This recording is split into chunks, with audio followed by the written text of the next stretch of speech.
성경의 숲을 걷다 이제부터 열왕기 상하를 시작하겠습니다. 오늘은 열왕기 상하 서론입니다. 열왕기 상하는 일반적으로 말하면 창세기에서 시작된 이스라엘 역사를 마무리 짓는 책이라 할 수 있습니다. 더 구체적으로 말하면 열왕기 상하는 이스라엘이 그 땅을 어떻게 잃고 왜 이러는지를 설명합니다. 여호수아에서 이스라엘은 그 땅을 얻기 위해 그토록 치열하게 싸웠고, 사사기와 사무엘 상하에서는 나라를 세우기 위해 그토록 열심히 노력했건만 이스라엘은 결국 그 땅을 잃고 말았던 것입니다. 열왕기 상하를 기록한 성경 기자에 대해서는 알 수가 없습니다.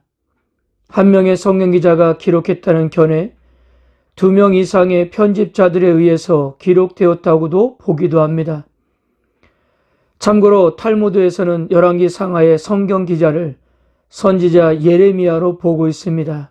그러나 성경 기자에 대해서는 구체적인 것은 알 수 없지만 기록 연대에 대해서는 열왕기하 25장 27절에서 30절을 근거로 남유다의 여호야긴 왕이 바벨론 감옥으로부터 석방되는 주전 560년에서 바벨론 포로 기한 시기인 주전 538년 사이에 기록되었을 거로 대부분 추정하고 있습니다. 그러므로 열왕기 상하는 바벨론 포로 기간의 역사적 배경 가운데 기록되었습니다.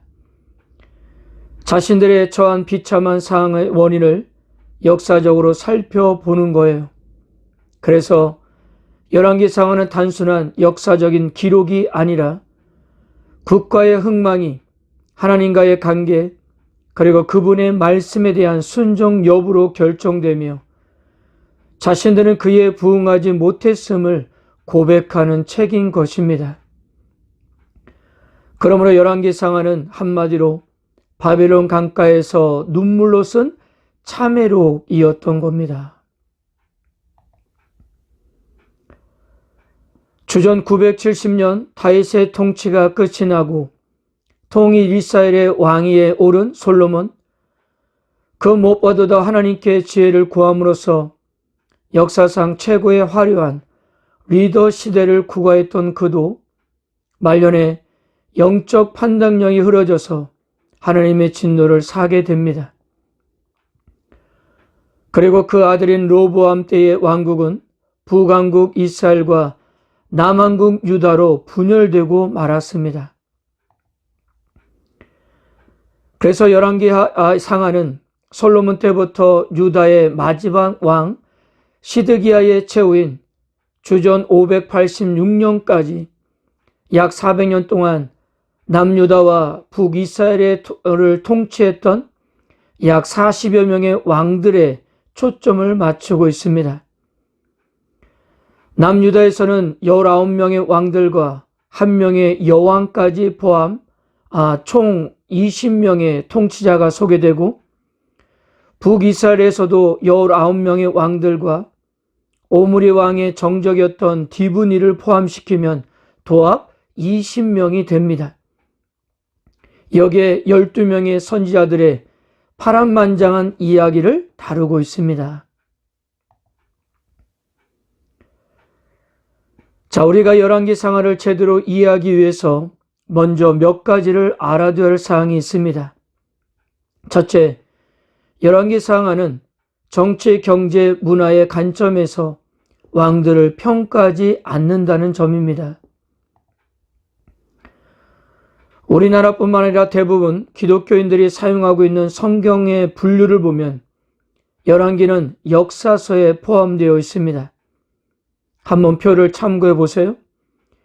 현재 우리가 가지고 있는 성경 분류를 보면 열왕기는 구약 역사서에 포함되어 있습니다. 구약의 역사서는 총 12권인데요.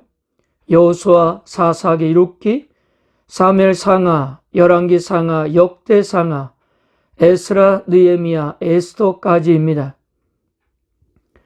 그런데 흥미로운 것은요, 유대인들이 구약 성경을 분류하는 걸 보면 열왕기를 역사서가 아닌 예언서로 보고 있다는 점입니다. 표를 참고해 보면 우리 성경에서의 역사서가 모두가 유대인들의 구약 분류에서는 정기 예언서에 포함을 시켰습니다. 이것은 바로 모든 이스라엘 역사가 예언자적 관점에서 서술되었다는 것을 의미합니다. 그러므로 선자들이 역사를 평가할 때는 왕들의 치적이나 군사적 업적을 초점에 맞추고 있는 것이 아니라 오히려 왕들이 여호와의 말씀에 얼마나 잘 순종하는지 여부가 가장 중요한 평가 기준이었던 것입니다. 둘째, 열왕기상하는 인간의 권력과 제국의 흥망성쇠가 얼마나 덧없는 것인가를 보여줍니다. 다윗과 솔로몬 두 명의 왕이 통치하면서 화려한 전성기를 맞이했던 이스라엘이 100년도 되지 않아 남북으로 분열되고 그리고 채 400년도 왕국을 이어가지 못하고 비참한 최후를 맞았습니다.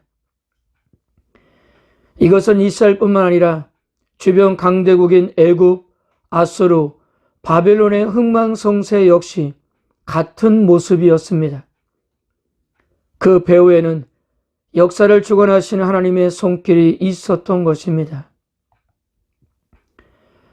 주전 586년 예루살렘이 멸망한 뒤 바벨론으로 끌려간 이스라엘 사람들은 비참한 포로가 된 자신들의 운명을 절망하였습니다. 그러면서 하나님에 대한 신앙도 사정없이 흔들렸어요. 왜 하나님의 선민이 이 지경에 이르렀는가?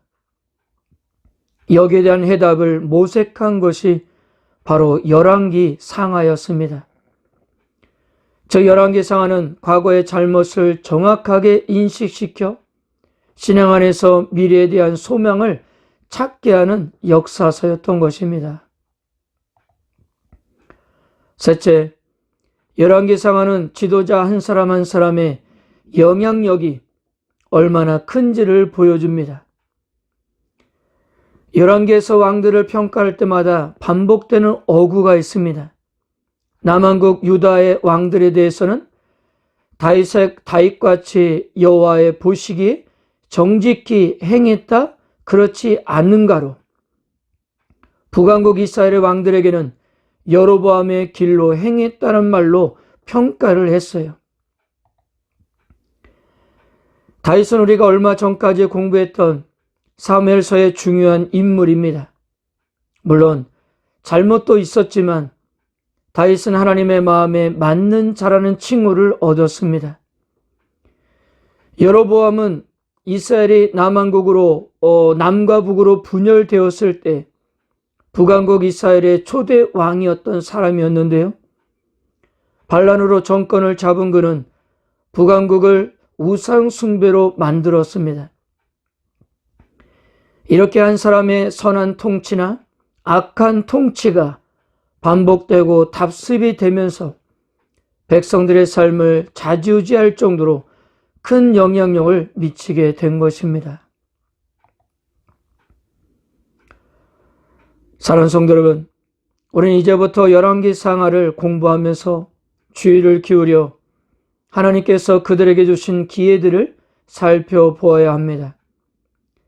동시에 그들이 그 기회들에 어떻게 반응했는지도 살펴봐야 해요.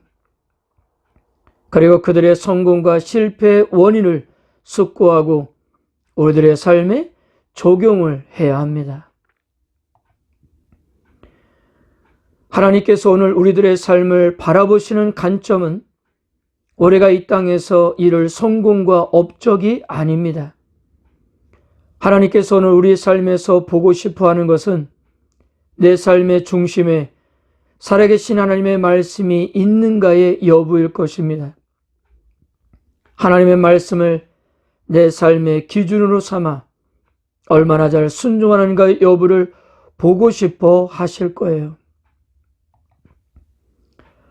사랑하는 성도 여러분, 열왕기 상하에 등장하는 많은 왕들의 실패를 우리들의 삶의 거울 삼아 하나님께서 인정하신 길을 걸어가시기를 바랍니다. 힘들고 어려워도 말씀에 순종하면서 하나님의 은혜만을 간구하세요. 오늘 하루도 하나님께서는 우리의 삶에 은혜를 베푸실 것입니다. 그 은혜로 승리하는 하루가 되시기를 바랍니다.